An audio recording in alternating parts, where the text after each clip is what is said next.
What's up, good people? I hope you're doing extremely well, and welcome to another Wealth and Wellness, where we explore the connection between wellness and building wealth. In this episode, we want to talk about how to stop stressing in life.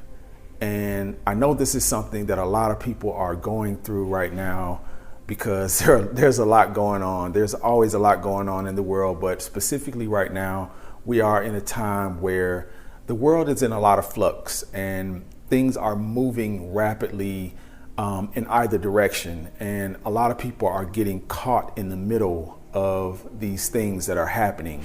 And within that comes a lot of stress, comes a lot of anxiety, comes a lot of depression, and so on and so forth. I think one of the first things we have to understand is that a lot of times our stress, anxiety, or what have you is coming from not things that are actually happening. There are thoughts about the things that could possibly happen, or the thoughts about the things that have happened in the past. And understanding that is one of the keys to actually being able to move past those feelings or those emotions that revolve around anxiety and stress or whatever. You know, when you really understand that you're not in the moment of that thing actually happening, but you're just having thoughts about it, it's a very powerful place to be when you realize that, because then it allows you to say, you know what, I don't have to stew or ruminate about something that has happened in the past or hasn't even happened yet. You know, a lot of times we'll sit and, ruminate or stew about things that haven't even happened. It's just the possibility of it happening that we're thinking about that's giving us anxiety or stress. So really think about that in those moments and think about it that way. If you are in a moment where you are feeling anxiety or stress, understand that a lot of times it's not what's happening to you. The things that you're thinking about are your thoughts, are the thoughts of things that are not happening to you. You can say to yourself, those things are not happening to me, not in this moment. I can feel comfortable that I am not experiencing those things in this moment. They're just the thoughts. They're just thoughts of those things. And when you really understand that it's just a thought, you can move past it. You can say to yourself, I can move past this thought of this thing happening to me, because it's not happening. It's not happening. It's not true. And you can say that to move past it. It's not true. That's a powerful thing to say. That's a powerful phrase to keep in your arsenal when you are experiencing those feelings. It's not true. I'm going to move past that because it's not true. This is the thing, we'll find ourselves a lot of times looking at other people's situations and having anxiety about what they're going through as if it's ours. Because our brains can't distinguish between the two. Our brains, if our brains are given a thought or seeing something that is averse, it is experiencing it as if we are experiencing it. So the emotions that you're having, even if you are looking at someone else's situation and you're having those thoughts, your brain and your mind is experiencing that as if it's you that is experiencing those thoughts or that occurrence. So a lot of times we have to understand that what we are experiencing emotionally is not ours. We have to stop taking on the experiences of others and ruminating about those things and having those adverse feelings about those things. If you aren't at a place where you can really connect those things, one key thing that you can do is don't allow those things into your gates in the first place. I mean, we have that power. I know we are inundated with so many, situations from, the things that we watch and the things that we absorb from a media standpoint or what have you. I know we're inundated with all those things, but we can make the decision not to allow those things in our gates. And sometimes you have to do that.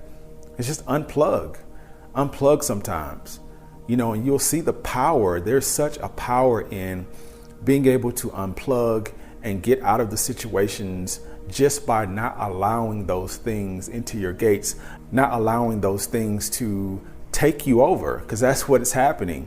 Sometimes you can sit in a room with someone who's having a negative conversation, even if it's not yours, it has nothing to do with you, but you can sit in a room and hear that, and those vibrations, those negative vibrations will get on you, and you will have a negative mood leaving that situation and going into other situations, and it just spreads.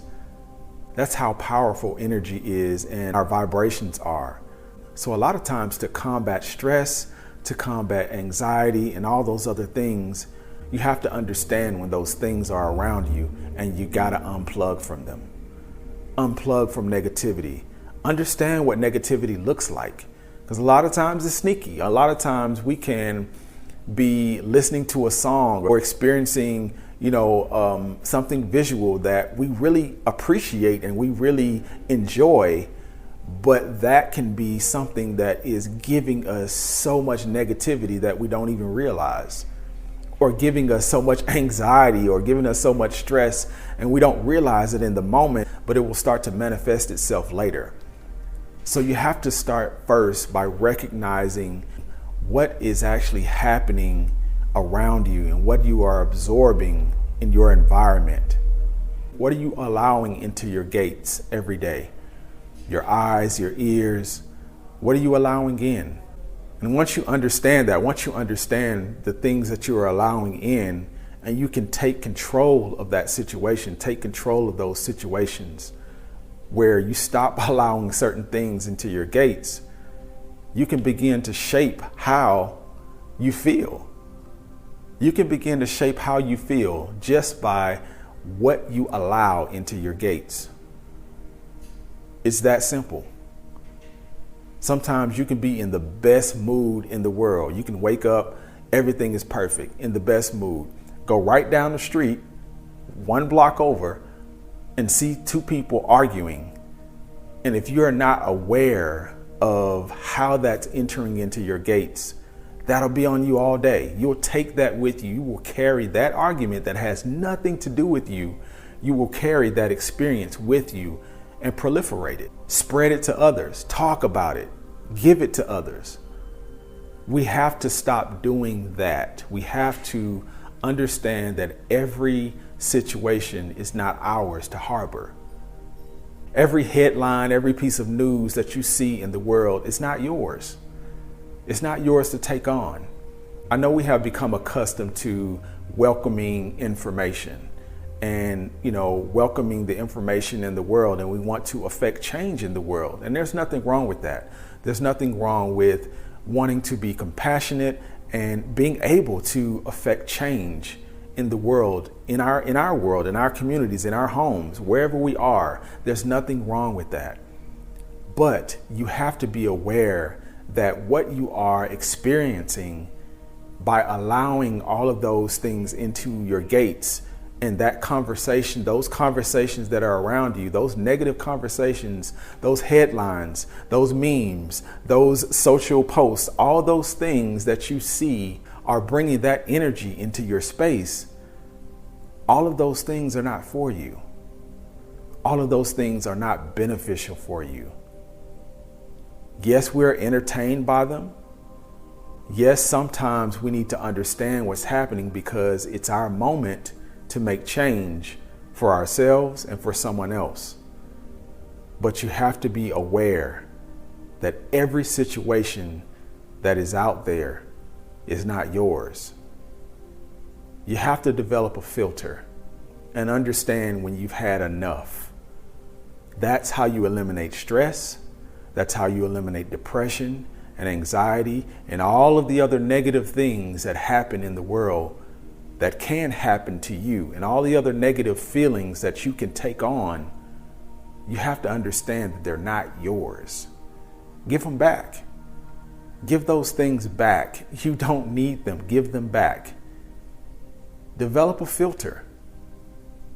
You need to develop a filter for those things. We all have to have our own filtering system that tells us when we have had enough. And when you've had enough, you got to unplug. We have to get to a point where we can clean out the clutter. And in turn, we will clean out the stress. I hope this has been extremely helpful for someone. And until we talk again, I wish you health, wealth, and freedom.